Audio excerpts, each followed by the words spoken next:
Hello, I'm Christian Fraser. You're watching The Context on BBC News. There are reports from the Azovstal steel plant in Mariupol that buses have taken away some wounded Ukrainian soldiers.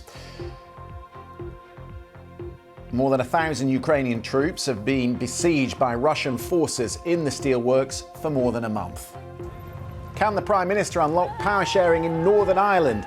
He's been in Belfast today to discuss the standoff over the Northern Ireland Protocol. And the anger and grief in Buffalo, New York, where a white supremacist has killed 10 black people in a racially motivated attack.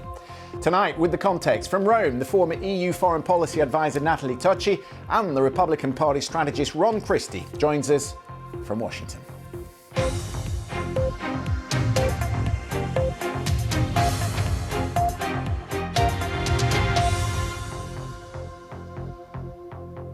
Hello, a warm welcome to the programme. The news emerging from the steel plant in Mariupol is hard to verify, but it does seem tonight, from the reporting of several news agencies, that the most severely wounded Ukrainians have been taken out of the plant. Around 40 wounded Ukrainians were said to need urgent treatment, and we are told around a dozen buses have left the plant in the last few hours. The Russian Ministry of Defence said those troops that do surrender would be taken to hospitals in a nearby town in separatist-held Ukraine, where they will become prisoners of war. We'll keep across that and bring you details as we get it. Meanwhile, there is some evidence emerging that Vladimir Putin is directly overseeing battle plans for Ukraine.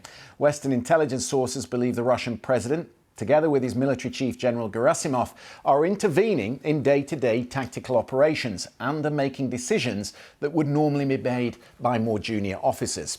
The command structure of the Russian army is very much top-down, with instructions reaching the front lines much slower than is the case for the Ukrainians. It might explain why Russian forces are sustaining such heavy losses and, in some areas, now going backwards. These are Ukrainian soldiers standing at the Russian border this morning. The counter-offensive, which began on the outskirts of Kharkiv, has gathered pace and is pushing north and east from the city.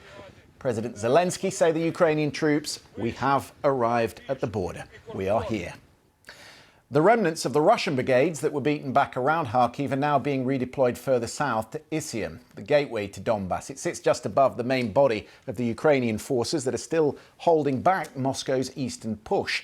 If the invading Russian army were able to advance from there, then they would be able to hit the Ukrainian defenders from the north, potentially surrounding large parts of the Ukrainian army in the Donbass region. Our correspondent Quentin Somerville and cameraman Darren Conway have been on patrol with the volunteer fighters of the Ukrainian Territorial Army, who are manning this critical front line.